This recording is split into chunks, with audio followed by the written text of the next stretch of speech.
You are probably watching this video because your trailer needs new tires, and you're thinking to yourself, just buying the tires not mounted on the rim is a much cheaper option.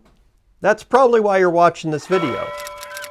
I wanted to see for myself how hard it would be to mount new trailer tires on my rims with basic hand tools, to try to avoid spending more money on special tools or paying somebody to mount the tires for me.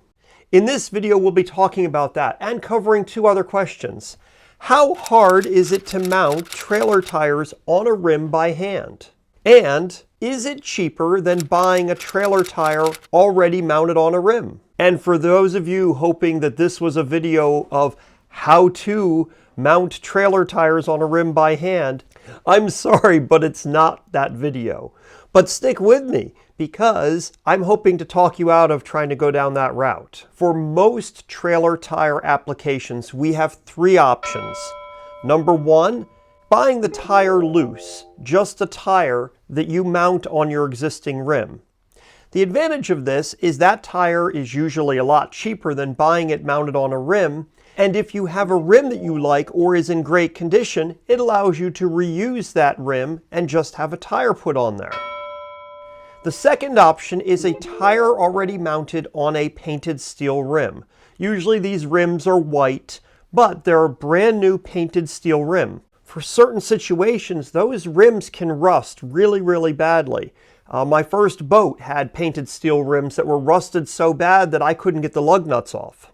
In areas where you're taking a boat trailer and you're launching it into salty or brackish water, painted steel rims can deteriorate much faster than galvanized rims. Or if you're frequently using a trailer in a salty environment, like for example states that get lots of snow, painted steel rims might not last very long at all, which brings us to the third option, the galvanized rims.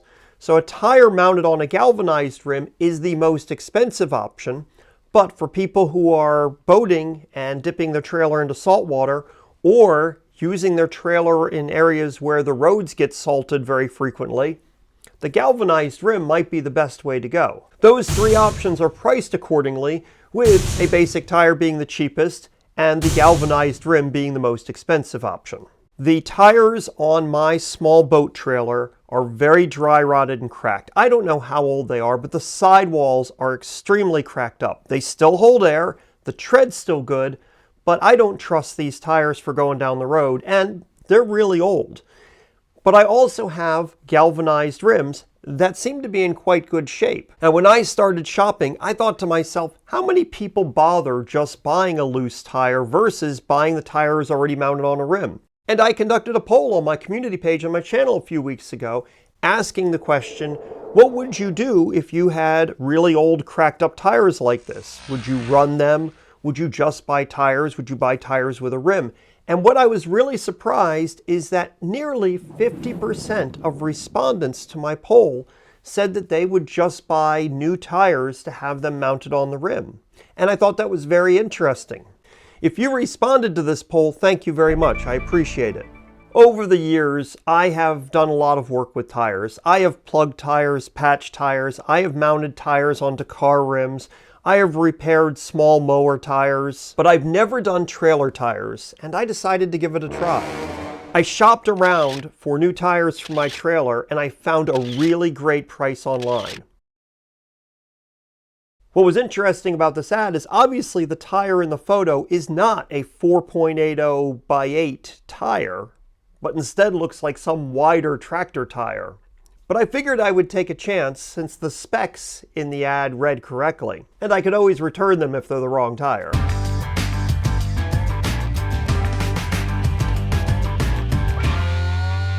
The best price I found online for a tire like mine, already mounted on the galvanized rims just like mine, was $49.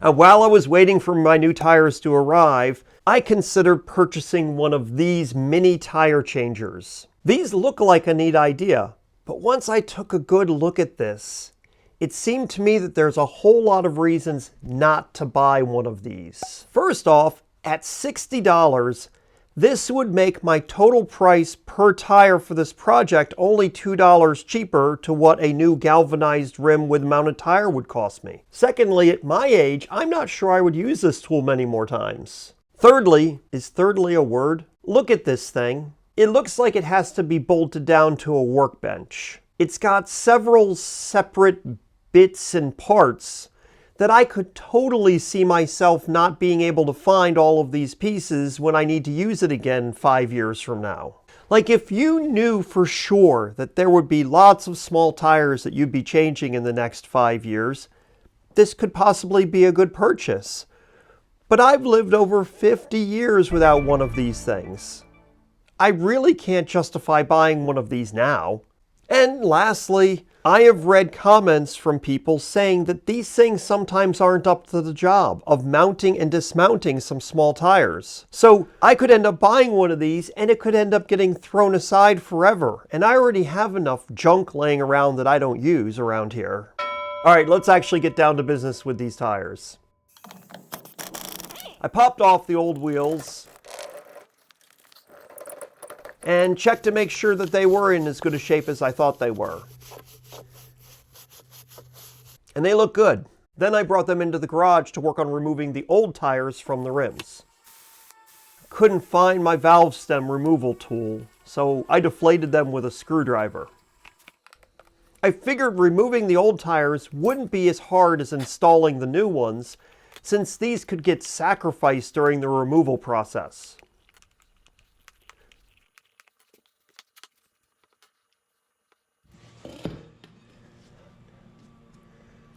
Now, many years ago, I've mounted tires using screwdrivers and dish soap as a lubricant. And I figured that was probably the cheapest approach to be able to mount these tires.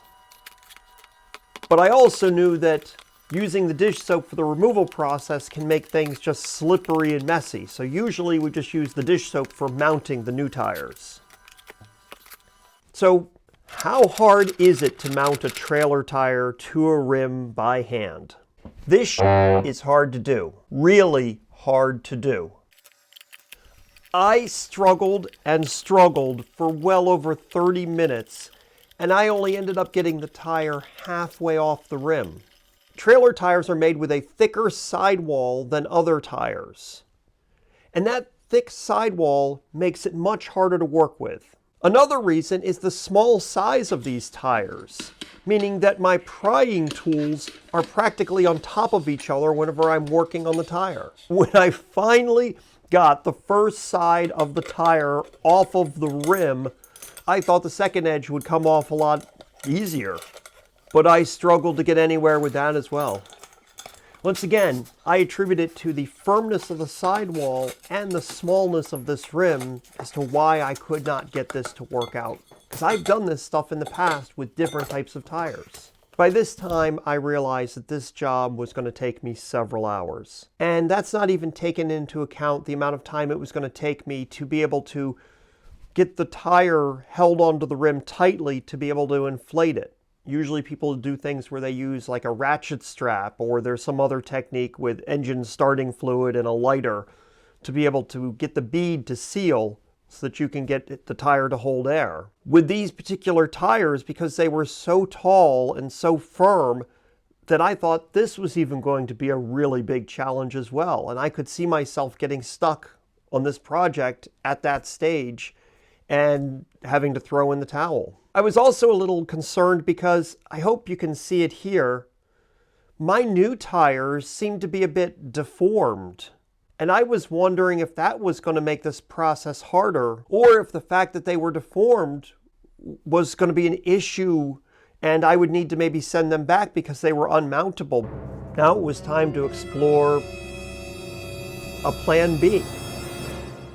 Since one new tire on a galvanized rim costs $49, and I've spent almost $18 a piece on just buying the tires, that gave me a theoretical budget of about $30 to have my new tires mounted onto my old rims. So I started calling around to see if someplace could do it for $30 a tire or less. one of the tire mounting shops referred me to a trailer shop that might be able to do the job. So, yeah. Here's what I did.